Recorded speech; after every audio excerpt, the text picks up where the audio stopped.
Hey guys, this is your host Ahmed Abdi, the author of Between Nations Within Myself, and I welcome you guys to Borderless Within, where we talk about identity, belonging, and the questions that shapes our society today. And today I have a special guest. She is a social innovation and change management consultant. She works at the intersection of systems change, inclusive leadership, and civic engagement, helping organizations and communities design spaces where and diverse voices can be heard and empowered. Sorry. She focuses on creating learning processes and collaborative initiatives that strengthen leadership, foster belonging, and support the next generation in navigating complex social systems. Welcome, Degmo. I hope I said it well. It didn't come out great, but you are so much welcome to my little cave. Welcome. Thank you for having me. Thank you for having me. Super happy to be here. So the And no golden worries, you did question. a great introduction. Thank you, thank I'm you. almost blushing. So the golden question: Who is Degmo? And is that the $1 million question, right? Yeah. You always prepare for it, that question, but it always sort of hits you. But something that I always start my conversations with explaining who I am is that I call myself a nomad by heart and by blood. And seeing it from a cultural perspective, a cultural heritage. I have my roots in East Africa, in Somaliland, in Hargeisa, but I was not born there. So I'm born in Kuwait. Mm. I lived in the US as a baby, grew up in Sweden, went to school here. I mean, up till the end of secondary school. I lived in Norway for a big chunk of my adult life, like 10 years. Lived in the UK. So the nomadic sort of heritage Yeah. coming from a cultural, sort of perspective and historical perspective and having that, influence the way that I lived my life is a part that I identify with. So I call myself a nomad by heart and blood. But Wow. yeah, so that sort of sets the tone, and I think that really fits the conversation that we're about Absolutely. to have.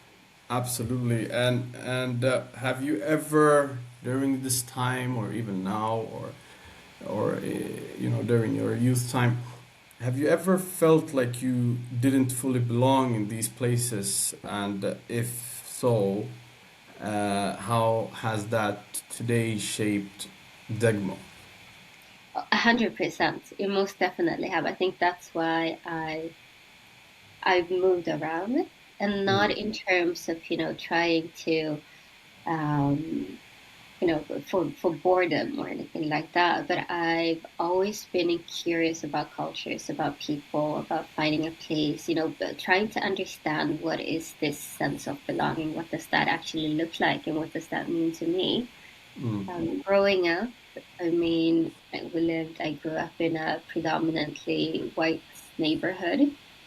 My youth years was completely different. But mm, in my, mid-teens or early teens, we moved to another area in Uppsala where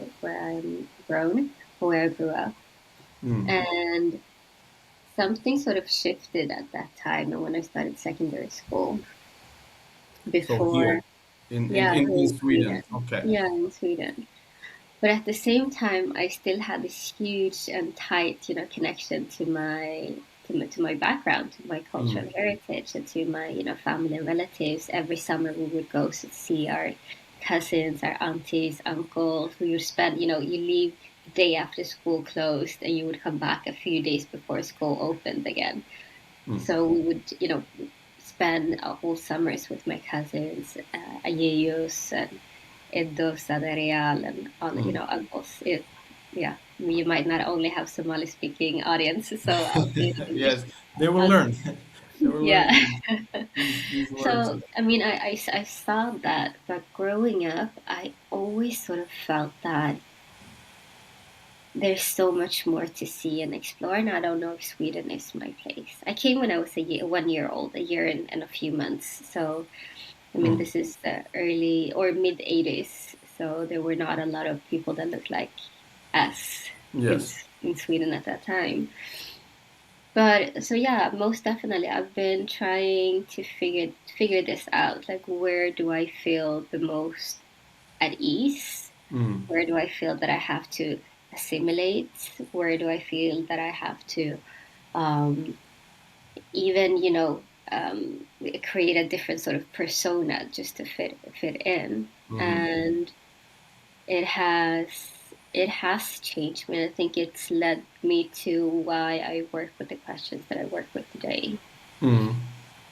Uh, do, where do you like?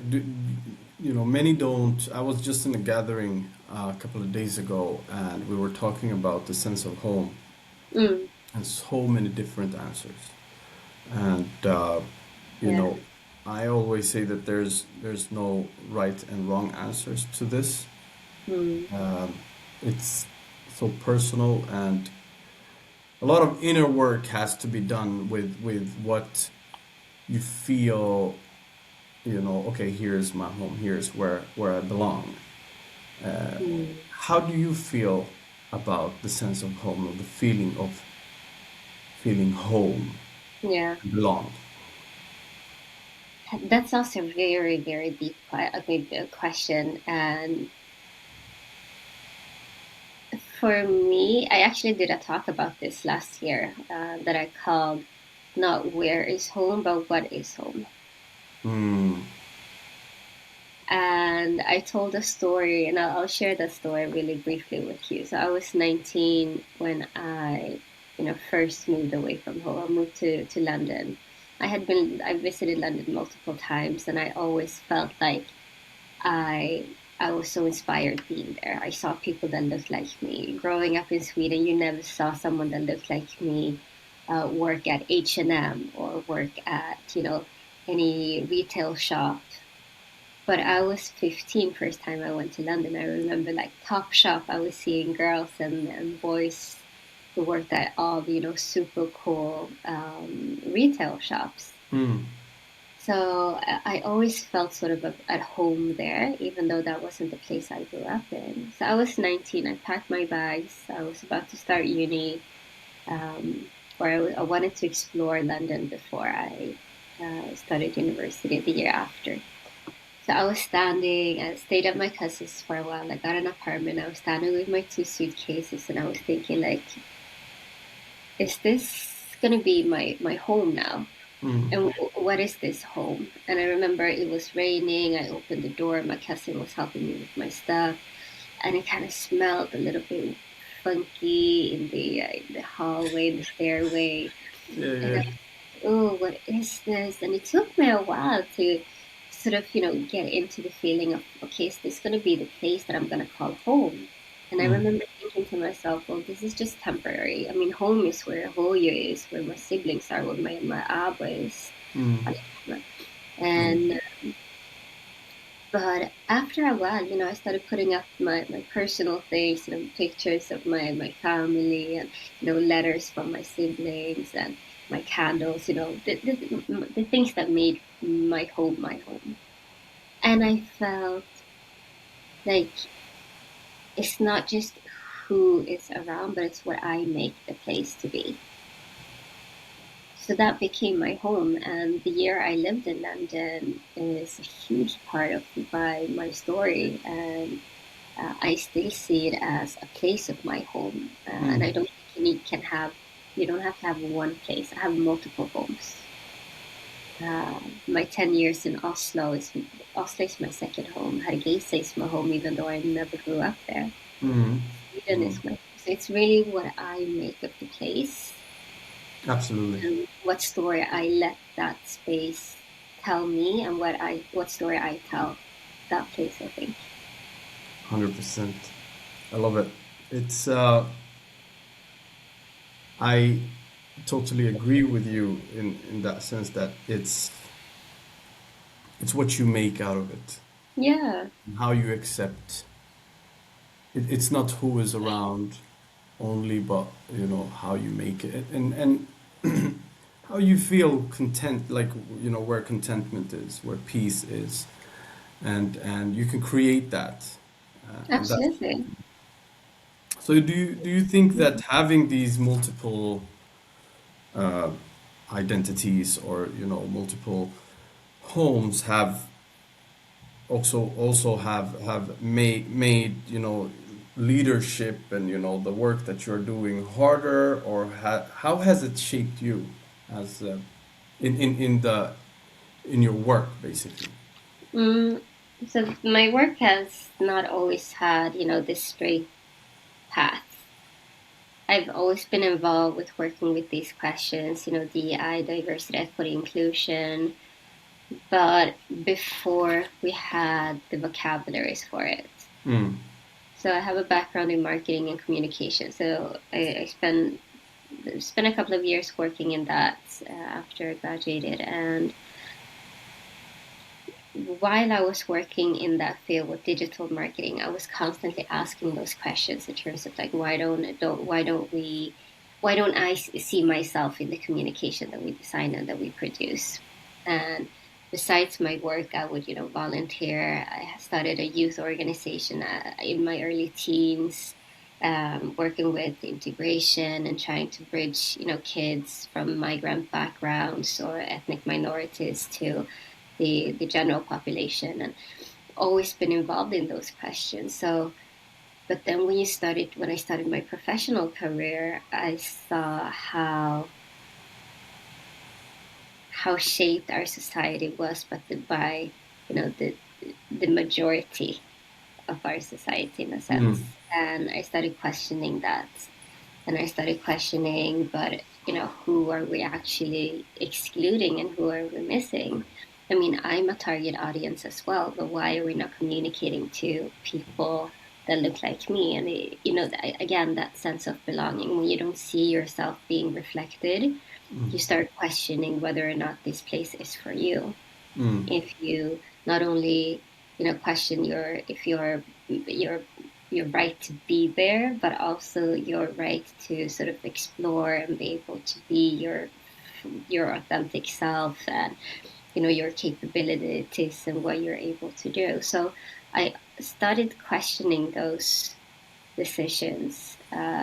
One of the workplaces I was at that time, and I got a lot of pushback, to say the Okay, least. so was the response was not like what were you were expecting? It was more No, negative. Yeah. it was more negative, yeah. But then Okay. eventually, I mean, I was experiencing an inner battle myself. I was the Mm. only person of color at that place, one of few in the entire, company across Europe. Um, but I did a lot of changes, and I pushed and I tried out, different campaigns. We expanded our inventory, started doing a lot more targeted, yeah, marketing, and that actually showed on the numbers. Um, so the approach was right, but at the same time, I was fighting for my own survival and Yeah. constantly like elbowing myself and Yes. getting backlash in terms of, oh, you're just it's only in your head, and being gaslit, Oh, in yes. many ways, yeah. Yes. Yes. So, but Where were that, you getting the drive from, though? Like, because, since you yeah, are like minority there, and everything is structured, yeah. you don't have the control, you're not the decision maker, you're not.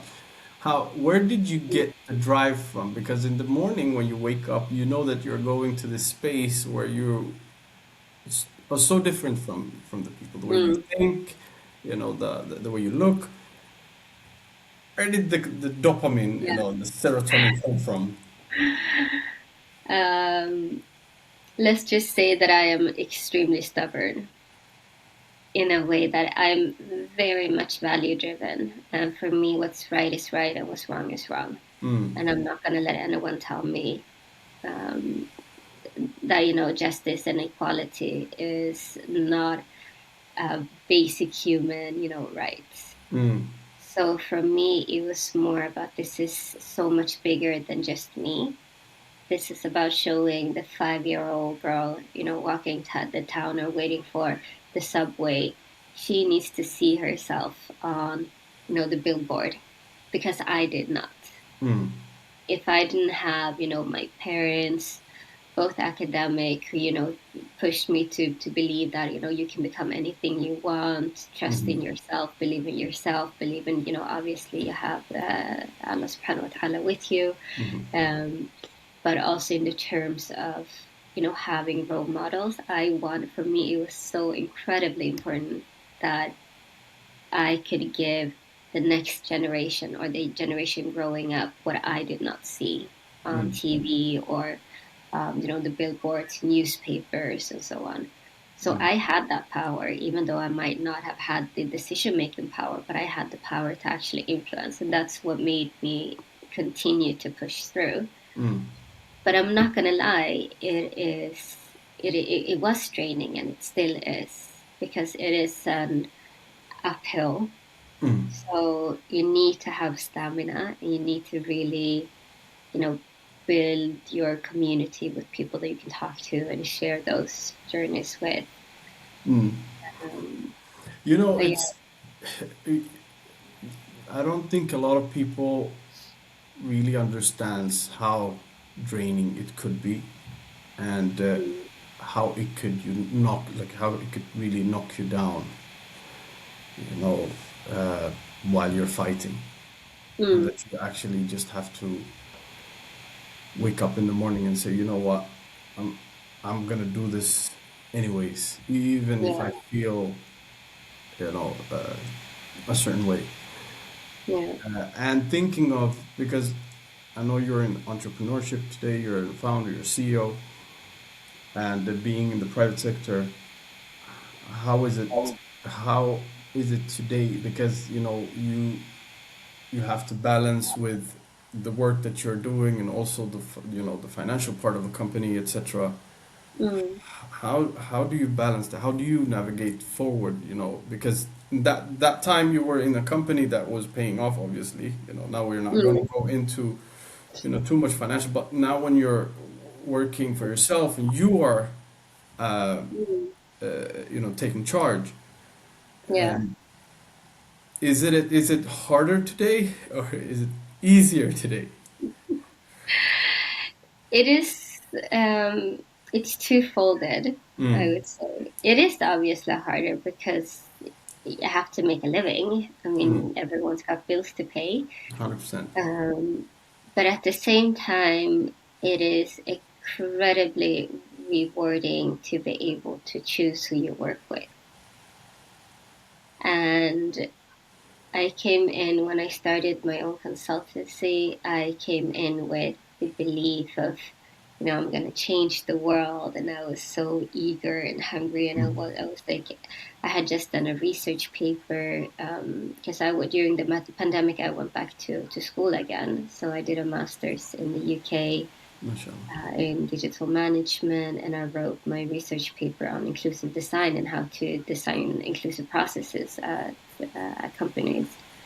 Um, and, throughout my research, I was like, I designed a new approach and I was going to implement this and I was going to show the private sector, you can work with inclusion and diversity the right way.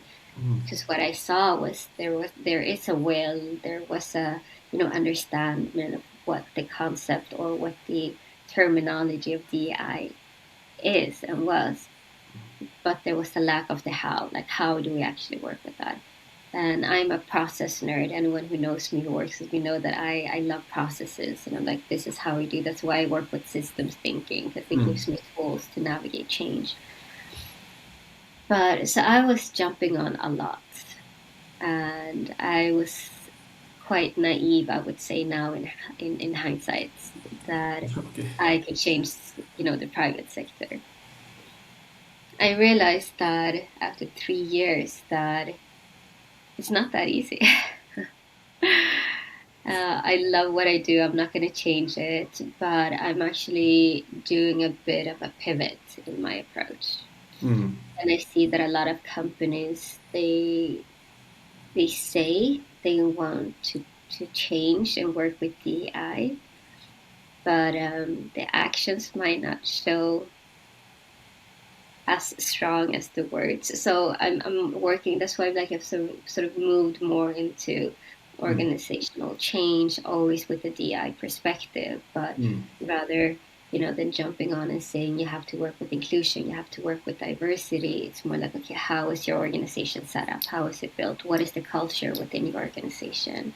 Have you looked at the numbers? How does your recruitment or your marketing or your sales processes look like? And how do we optimize by expanding your audience and your target base, and how do we create a safe space? So I come in with a different angle now rather than what I did at the beginning, and I think that is what is keeping me going, knowing mm. that I have more of a sustainable sort of approach when I work with companies. But I also focus a lot on education, to be fair. Mm, Um, mm. But I the mean, same. I'm thinking that I don't think with the conclusion that you have uh, reached today wouldn't have come unless you have, started and went through all Absolutely. of that. So, uh, but do you feel that this work is welcomed in Sweden by other corporates or companies? I mean, I think Sweden has come extremely far when it comes. No, I wouldn't say extremely. I'll take that back. Well, Sweden has Mm. come far, but we have a long way to go. Okay. We haven't had the vocabulary of what DI means. The words like gaslighting, microaggression, systemic change, systems change. We don't have a history in Sweden where we acknowledge oppression, where we acknowledge, racism in that extent um, throughout history. Mm. We don't talk about the Swedish colonial heritage. So it is. It has been challenging, but I'm seeing a shift, and I think the shift has a lot to do with the demographic shift in Sweden as well, Mm. Okay. and the generational shift, in all the different companies. But I still think we have a long way to go. I work with a lot of international companies, so I travel a lot for work, and I'm part of international networks. So I see many other countries that have come further because there is an acknowledgement of historical contexts, and Okay. Yes. that we're not there in Sweden yet. We don't talk about systemic change, systemic oppression, systems change, and so on. Mm. Okay. So, for instance, in the UK, I think they must have come much further. 100%. Yeah. Oh yes, completely, Yeah. completely different. And I Yes. think, but then we have to also acknowledge that there's a longer historical perspective that we need to take 100%. into account. Of Yes. course, I mean, and I don't think that any of the Western countries can deny or the the colonial effect on Hmm. modern time, Yes. but also post-colonial um, times as well. Yes. And today's geopolitical landscape and how that is affecting modern life and so on. So I think it is different when we can't really compare Sweden with Germany or the UK or the US. We're on completely different levels. 100%. And Mm, I think it's very important for us who live here that we actually see that there is a big difference. We can't really compare these. We can compare with the neighboring countries, yeah, Germany, like Norway, Finland, etc. But when you have that, it's because it's when you look at UK, they immigration in general. I mean, it's a big Yeah. comparison, and that goes with many sectors. I think also, Yeah. not only. But how would let's say that we would have people here that would be very interested in diversity inclusion. Uh, how do you create these spaces here? You have civil society, or you know that really talks about integration Mm. stuff. But if someone would actually want to take the same role that you took, are there enough spaces for people who are interested to come and listen and pursue such a Yeah. career?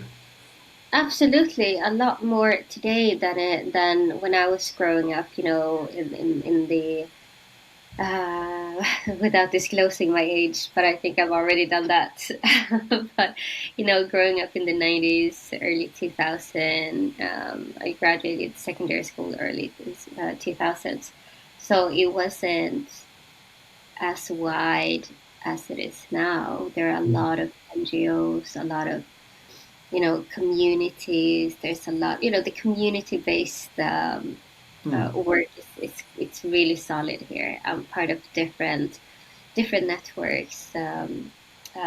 Women of color in business. I run my own NGO with a couple of friends called Women of Color in Tech. There are multiple communities that you can be part of and get inspired by. We have another page, community on LinkedIn called Amplified Voices. What did So you occupied voices? amplified, Amplified. Okay, sorry. yeah, Occupied voices. Right, yeah, sorry. Amplified voices. yeah. Okay, all right. Then yeah, Amazing. women of color in business. So there are Mm. like multiple networks that you can be part of and to be in that community. And I think that is incredibly important. And Amazing. it takes a lot of, it doesn't have to take a lot of courage. It's just about, finding your space. I was away for 14, 15 years before I came back to Sweden in 20 end of 2017. So I had to sort of start my network from scratch, from zero, not knowing, I had my childhood friends, but I had been away from the age of, early 20s or, late teens Mm. till I was in my mid early 30s. So that's a huge part of your life that you have sort of you come back and then you have to figure out who you are in what's supposed to be your home, and is this really your home, and where are your friends and so on. So I found these communities and they made it my home. Yeah, I find it very strange. It's the same with me. I've been gone for like 15, 16 years, and those are the questions that you start asking yourself as you land here. You're like, okay, I Yeah, need to do something. I've seen the world, you know. I know so much now, and yeah, what am I supposed to do? Who am I supposed to connect with? And yeah, I don't know, but I see it like very strange that these people that actually been outside for a very long time connect themselves a lot. yeah. You see themselves, okay, oh, you also been there. It's like, okay, it's strange. I've seen that tendency for some reason. Like, Mm, I draw myself to people who have been abroad, yeah. have a more international perspective, because that's what you resonate Exactly. with, right? Yeah. Um, It's hard, isn't it? It's mm, strange at the same time because you're trying to figure out who you are in that whole equation at yes, the same time. yes, Because you're coming back to mm, something that is supposed to be familiar yes, because you spent your whole childhood there. yeah, But then when you come back, it's not like time has stood still. People have gone on with their lives. So you're having to start building that home again. Coming back to the question in the beginning, what is home yes. or where is home? And so it is It it's is. It's more very interesting. challenging than you think, actually. Yes. I've thought, and I'm that kind of person. I write down the feelings of Mm, every type of feeling, uh, yeah, and just this feeling of home again and belonging came back to me when I came back. yeah. Not only when I Oh, was gone. 100%.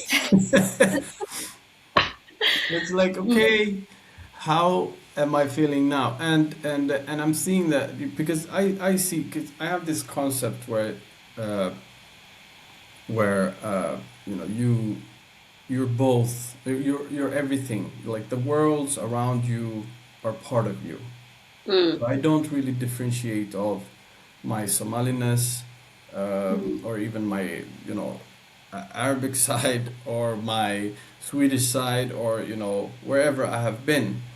mm. I take them and then I see them as a whole. Yeah. And so I try to visualize this bridge within Mm, me. So when I'm yeah, walking, I'm that bridge walking in a way, because yeah. we are, once you have left where you grew up, you create this new homes everywhere, Mm. and it's a superpower. It's It some, is.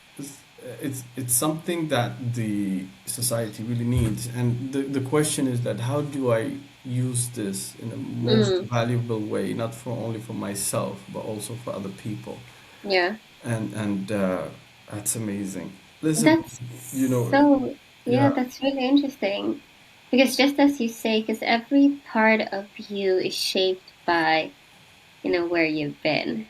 yes, And if you've lived abroad, if you lived in different culture, you experience different cultures, then obviously those will always be a part of you. So how do you utilize that in a sense of, you know, bridging bridging them to become, the whole of you, but also bring mm, other people in. I think that it is just to give that a little bit of a thought, a little bit of reflection. I think that what it does for you or for someone who have that history is that it helps you adapt in different environments. So you can sort of switch and you can fit in different ways. You know how to adapt. You know how to, if I would put you in a completely new, country today, mm, you would know how to navigate, even though it's a 100%. kind of culture you haven't been in before, because you know how to move. You know, okay, I should go to this local store to get this and this. I should ask, Yes. uh, the uncle here and there to about, you know how to navigate that, and that's why I think, as you said, that is 100% a superpower. And I Mm, think we should encourage people to travel more, to see more, to explore yes. and grow. You would always have wherever you call home, home. Mm, Home will always be where Hoya is, even if that being, different countries. yes. But I think it has most definitely shaped who I am.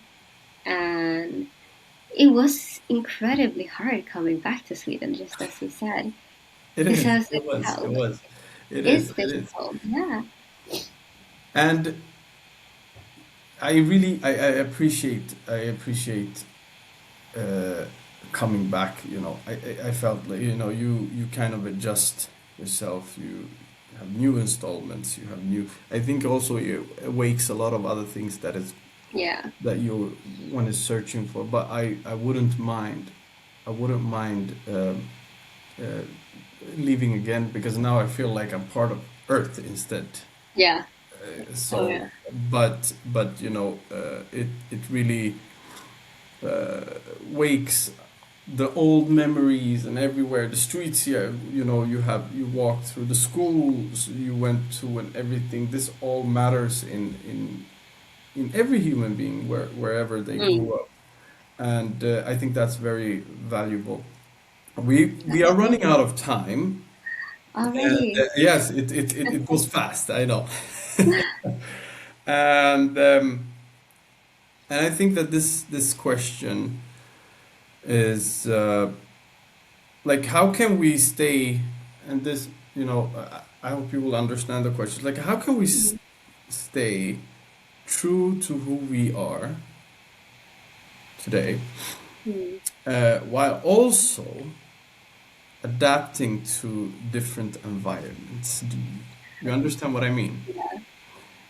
Because and the reason why I'm asking this question is because of when I traveled out of Sweden, Mm. I had my Swedish identity with me, and that's the Mm. first question that comes, whether you are in a customs, control, and they ask you where you're from, and the first answer is I'm Swedish Mm.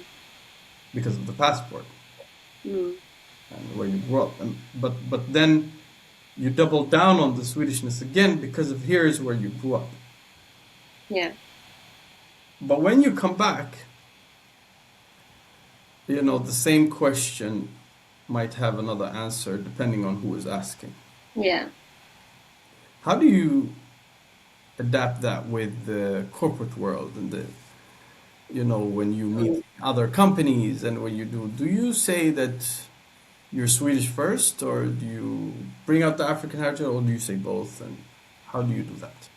I love this question because I would most likely have a different answer to it Mm. 15 years ago. But I say I'm Somali Okay. because that's who I am. I'm Somali, Mm. but I am a Swedish citizen, so I'm very much part of the Swedish society.